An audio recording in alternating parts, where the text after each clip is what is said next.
Hi, hello everyone from across the globe. It's really wonderful. I can see all your faces pop up on my screen. It's lovely. It's really wonderful to see so many familiar faces online. And great.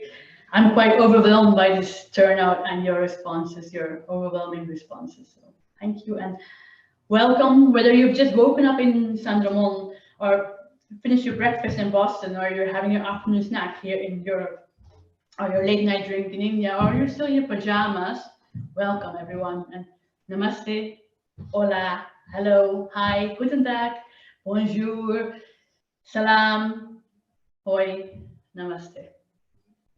It's really great to have you all on board, and I'm overwhelmed, and thank you. And it's great.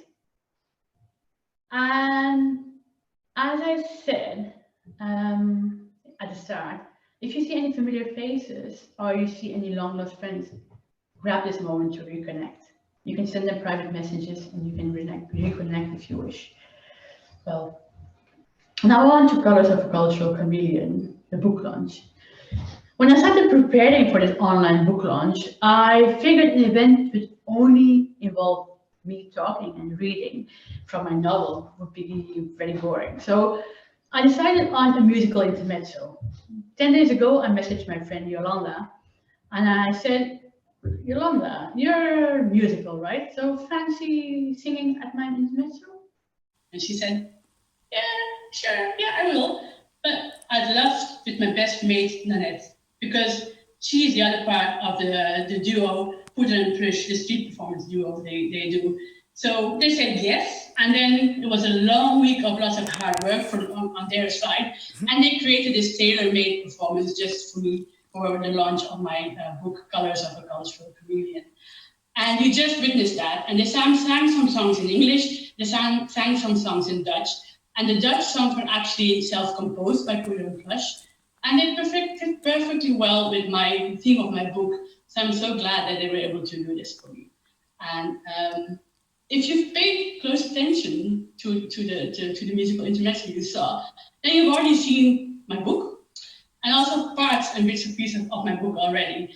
You probably saw the wonderful sketches made by my comedian colleague Roseanne.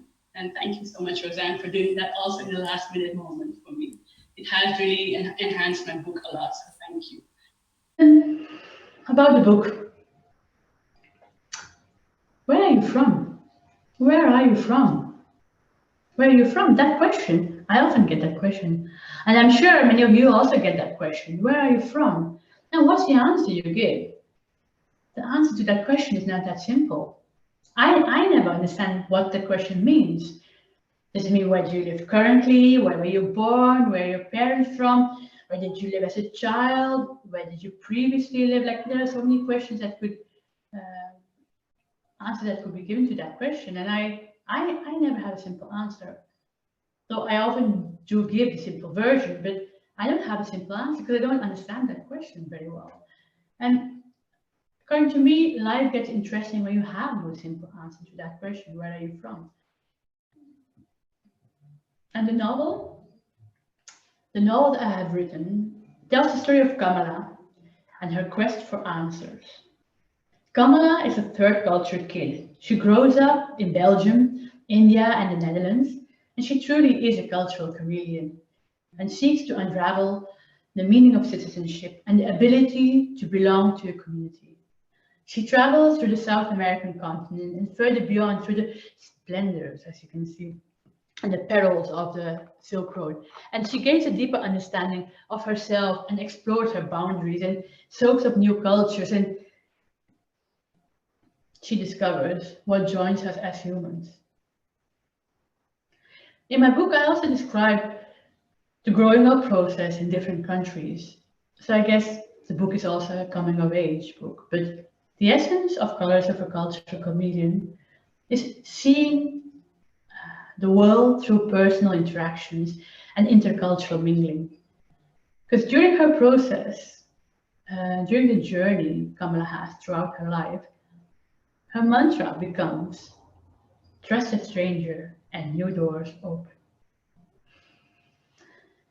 And I am thrilled that I have written this book because it truly expresses my worldview and how I believe that any experience can become an adventure if you wanted to. And also about how interpersonal connection is very important and that the variety in every sense of the word, in every sense of the word, adds color and spice to our lives. It's wonderful. And many of you here know me personally, and you will recognize parts in the book. But Colours of a Cultural Chameleon is not an autobiography. Although I must admit, it did start off as one.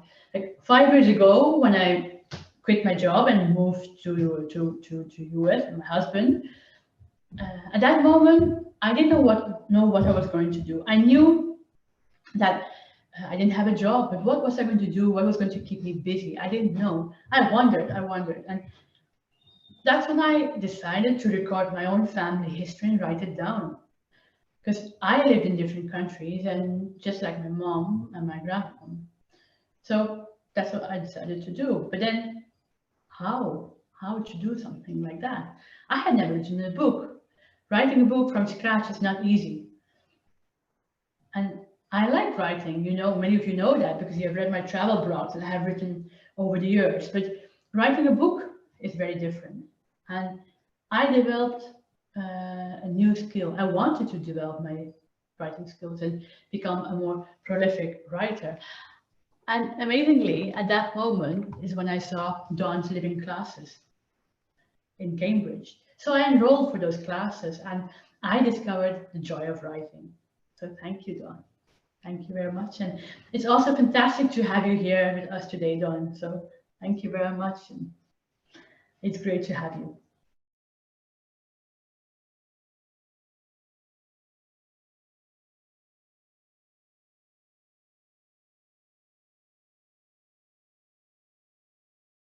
Thank you. Thank you, Dawn. Thank you. Lovely. Thank you for those lovely words. And some of the stories in this book are based on your assignments, are based on assignments that Dawn gave me. For example, the first chapter, Ye Kya Hai and Tabula Rasa, which I will read later on. These were inspired by Dawn's homework assignments. He said, write a book. He said, write about your first home. And when he said that, immediately I had like 3 or 4 stories lined up, and that was great. And then Dave and Wendy, who are also here in the audience today, who were my classmates, you might recognize some of these stories. For example, No Entry and Why Do I Always Lose My Husband? Those two originated from Dawn's Living Stories sessions. And all your feedback allowed me to grow as a writer. When I saw how you enjoyed the stories that I told you, and you told me that my stories contained humor and that they had flow and I had found my voice, that was encouragement that I needed to dive in and start writing more. So thank you very much for that. So that was the US part. And then I moved back to the Netherlands and my little one was born. And as you can all imagine, I put writing on the back burner. So then I think 2 or 3 years ago, I came across these snippets, these short stories, and I thought, what a waste that they are stuck up in a computer. So I decided to bundle the travel stories I had written into a short stories book about travel, about adventure. And I thought maybe I will publish it someday, maybe. And that's when I met Janine. And Janine was organizing a Write Your Book series. And over the course of the next 6 months, I started rewriting. I started rewriting my stories, and I started deleting facts and adding fiction. And I received helpful feedback from other writers, and slowly a clearer picture was emerging. So thank you, Janine. Unfortunately, you can't be here today, but thank you very much indeed. Finally, my bundle of short stories was transitioning into an actual novel. And during this process, I observed a theme emerging in the book. I was able to interlink stories and also create entirely new stories, fictional stories. It was really a truly wonderful experience for me as a writer. And especially also the support and feedback that I received from my family, from my friends, and from my soulmates. That was great. And in particular, from my best friend Liana, who has read all my stories in the various stages of readiness. And her questions and her feedback have really shaped the book. In the process that followed after that, I started creating a coherent novel, and that's a novel that you have in front of you soon, hopefully. Liana, our getaway on the moors, where we switched off our mobile phones and we were oblivious to the ticking of time, where we ate when we were hungry and we read and we reread and we rewrote a dozen of times. That was amazing. And thank you, Liana. Thank you for helping me out.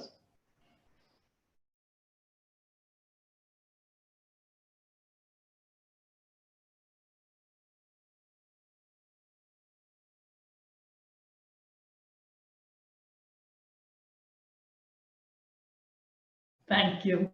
Lovely, Liana. Thank you. Well, it goes without saying that without Jeroen's help, this book would never have come to fruition. Never. And thank you also, Jeroen, for helping me design this wonderful cover, which is truly bright and inviting. So thank you for that. And sometimes, you know, I used to spend the whole Sunday upstairs writing and rewriting and writing and rewriting, and Jeroen took care of Robin. And some things are often taken for granted, but I truly appreciate what you have done. And without your support, this book would never have been here. Where is the book? Where is the book? There it is, Colours of a Cultural Chameleon. You can get a copy on shaktihannie.com. Check it out and let me know what's your opinion when you read it. Thank you very much.